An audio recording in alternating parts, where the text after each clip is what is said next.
नमस्कार, स्वागत आहे तुमचे आमच्या चॅनेलमध्ये। आवाज महामुंबईचा, शोध बातमीचा, कौल मनाचा। चला तर मग आमचे चॅनेल शेअर करा, लाईक करा आणि सबस्क्राइब करा। धन्यवाद। महाराष्ट्र शासन महसूल व वन विभाग यांच्यामार्फत छत्रपती शिवाजी महाराज स्व समाधान शिबिर अभियान। प्रशासन आपल्या दारी या कार्यक्रमाचा प्रथम कॅम्पचे तरणखोप येथे आयोजन। महाराष्ट्र शासन महसूल व वन विभाग यांच्यामार्फत छत्रपती शिवाजी महाराज स्व समाधान शिबिर अभियानाअंतर्गत आणि जिल्हाधिकारी किशन जावळे यांच्या मार्गदर्शनाखाली प्रशासन आपल्या दारी या कार्यक्रमाचा प्रथम कॅम्पचे तरणखोप येथे आयोजन करण्यात आले होते। कार्यक्रमाची सुरुवात पेणचे उपविभागीय अधिकारी प्रवीण पवार, तहसीलदार तानाजी शेजारी यांच्या हस्ते छत्रपती शिवाजी महाराजांच्या मूर्तीचे पूजन करण्यात आले।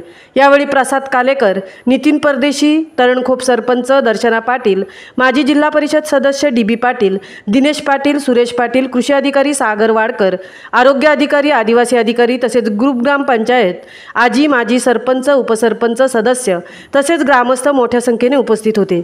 या अभियानातून गरीब व गरजू लोकांना कोणत्याही त्रासाविना शासनाच्या सर्व योजनांचा लाभ एकाच ठिकाणी घेता यावा या उद्देशाने या शिबिराचे आयोजन करण्यात आले होते।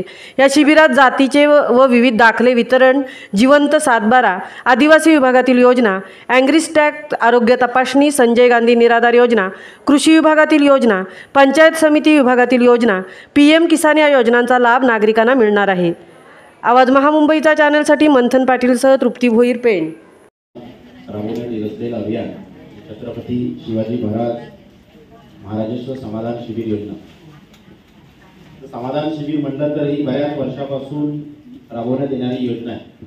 त्याचा उद्देश असा होता की वेगवेगळ्या विभागांना गावच्या स्तरावरती एकत्रित जाऊन त्या गावात लोकांची ज्या काही अडचणी असतील तर त्या आपण सोडवाव्या हा एक प्रयत्न या शिबिराच्या माध्यमातून केला जातो। महसूल विभाग हा महत्त्वाचा विभाग, म्हणजे जास्तीत जास्त योजना ह्या महसूल विभागाची असतील, याबरोबरच काही ग्रामविकास विभागाच्या योजना असतात। या सर्व योजनांना ग्रामस्तरावर घेऊन जावा हा एक साधा उद्देश या शिबिराचा योजनेचा असतो। आता आपल्याला याच्यात आवश्यक असणारे लाभार्थी हे आम्हाला गरज आहे, परंतु आज चित्र थोडं वेगळं दिसतंय।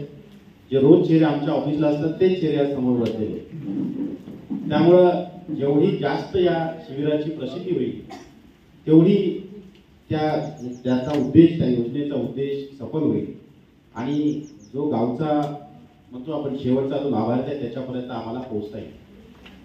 आता शासनाच्या वतीनं वेगवेगळ्या योजना राबवण्याचा आपण प्रयत्न करतोय, ज्या शासनाने सुरू केले।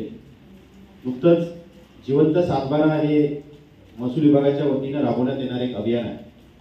आपल्याला माहित असेल की बऱ्याचदा आपल्याकडे तक्रारी लोक करतात की वारसाचे तपास, वारस तपास जो फेरफार असतो तो होत नाही, परंतु गेल्या 1 एप्रिलपासून आपण एक मोहीम स्वरूपात काम सुरू या पूर्ण पेण तालुक्यामध्ये केलेलं आहे। जे कोणी खासदार ज्याचं सातबाऱ्यावर नाव आहे, जे मयत असतील तर त्यांच्या वारसांनी त्यांचा वारस तपास करून त्यांची नावं या सातबाऱ्यावर घ्यावी।